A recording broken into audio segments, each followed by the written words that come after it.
Hi, my name is Kitabi Cece, and I'm going to be talking about Lorraine Hansberry today. The date is March 19th, 2014. It is Wednesday. And you're probably wondering, who is Lorraine Hansberry? Well, I'm going to tell you. Lorraine Hansberry was the daughter of Carl Augustus Hansberry. That was her father. He was a real estate broker and ran for congressman. Unfortunately, he did not win. Her mom was a school teacher. Okay, and she was the granddaughter of a freed slave. A lot of people wonder what religion she was growing up, or what religion she was, period. Some people assume that she was Jewish because of her husband, which I'll get to later. Others just assume she was Christian because, I don't know, maybe she was black. They assume she was Christian. But actually, Lorraine Hansberry was atheist. Okay. Growing up, Lorraine Hansberry was interested in civil rights and equality. She was always wondering why women didn't have the same rights as men, why African Americans didn't have the same rights as whites. It's just what she wondered. And she was always interested in it. She had 3 other siblings, and she was the youngest of all of them by 7 years. So her father was a real estate broker, like I mentioned earlier, and they decided they wanted to move to a white neighborhood. When they moved to this white neighborhood, their neighbors were highly upset. So they harassed them over and over and over again, like just screaming at them when they came out the house and just mugging and just terrible things. And finally, one day, one of the neighbors just got a rock and threw it through their front window and almost hit one of the siblings. And I guess it kind of pushed them over the edge, but it didn't push them to leave. They were angry, and they knew that they had to fight for their house. But Lorraine and her family continued to stay in the white neighborhood, although they were not wanted. Eventually, the neighbors got tired of the African Americans staying close to them. They did not want them anywhere close to them in any sort of way. So they took them to court. They basically got sued for being African Americans living in a white neighborhood.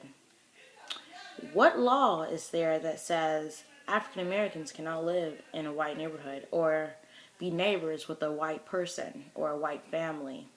There isn't one. But back then, African Americans were hated and discriminated against and segregated, and it was just very unfair. So when they took them to court, they got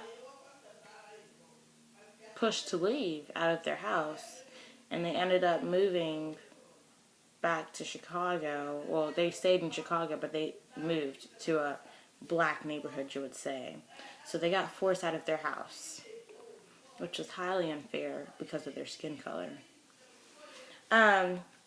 Anyways, so Lorraine Hansberry's family had a tradition of going to historically black colleges, which are basically colleges that are mainly African Americans, and back in the day would be specifically made for colored people.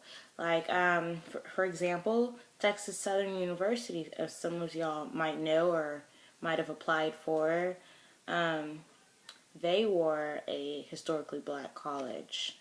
But okay, Lorraine Hansberry did not decide to go to a historically black college. She wanted to be different.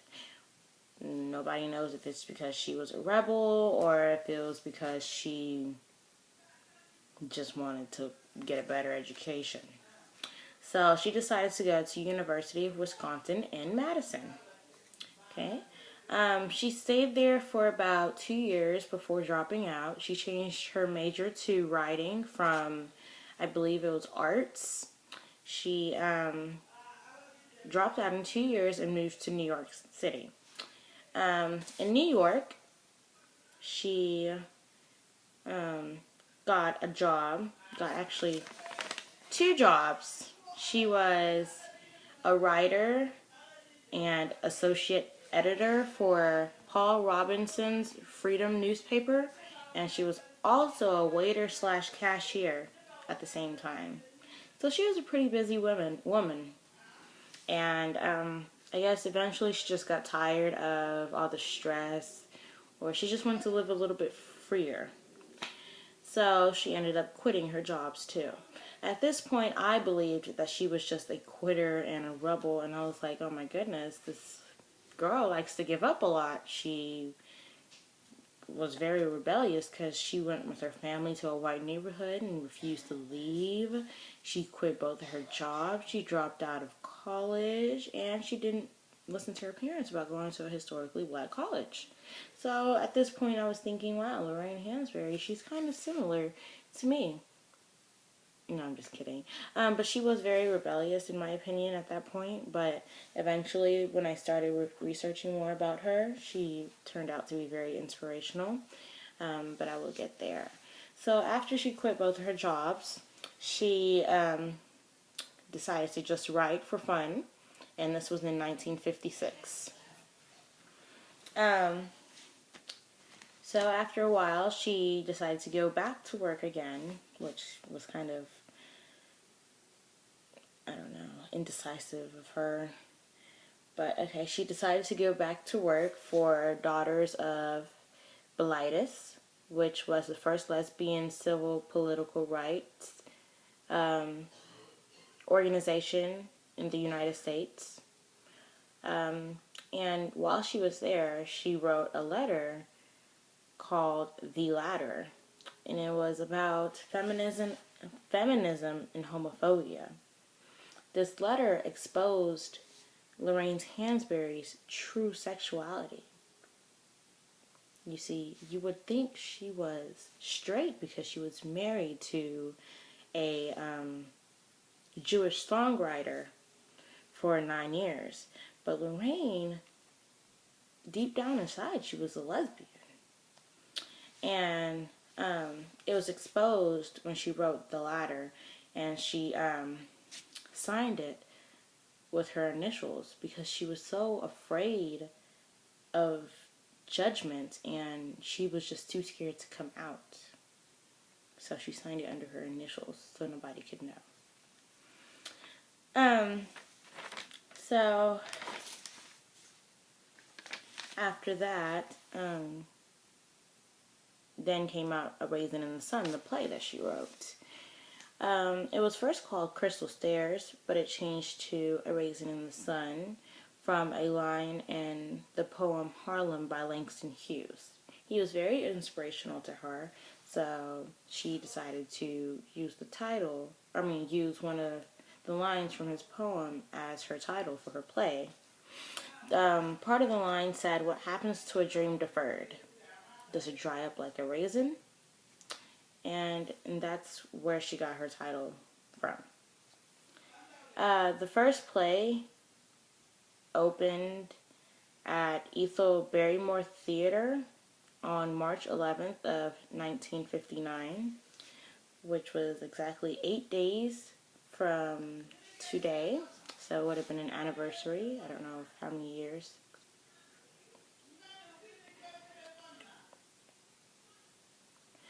Over 50 years. Okay. It was the first play produced on Broadway by an African American, which is a very big accomplishment because it was very hard for us to get anything accomplished in those times because of civil rights. Lorraine Hansberry was the first black playwright and the youngest American to win New York Critics Circle. She was married for 9 years, as I mentioned earlier, to a Jewish songwriter named Robert Nemroff, I believe. She had no children, unfortunately. They divorced in 1964, around the time that she joined Daughters of Bilitis. So I believe they divorced because of her sexuality. And she just wasn't happy in the situation that she was in, so she decided to divorce her husband. Unfortunately, she died at age 34 of pancreatic cancer. And she left a few of her plays unfinished. Although her and her husband got divorced, she still continued to work with him, and they remained friends, which is very mature of them. Many people know Lorraine as the author of A Raisin in the Sun, but she did have many other works, like The Sign in Cindy Brustein's Window, The Drink Gourd, What Use Are Flowers? That sounds like a really good play, so I will be reading that later on today. And after her death, her ex-husband finished Le Blanc, a play centered in Africa, and he finished it for her, and it opened in 1970. And that's basically a summary of Lorraine Hansberry's life. She was a very successful and inspirational person for many people. Basically, she didn't give up in what she believed in. She also did what she loved. She wrote, and she loved to write. And she fought for civil rights, and she also fought for political rights. And she was just a very strong and motivated woman, and she made a mark in African American history.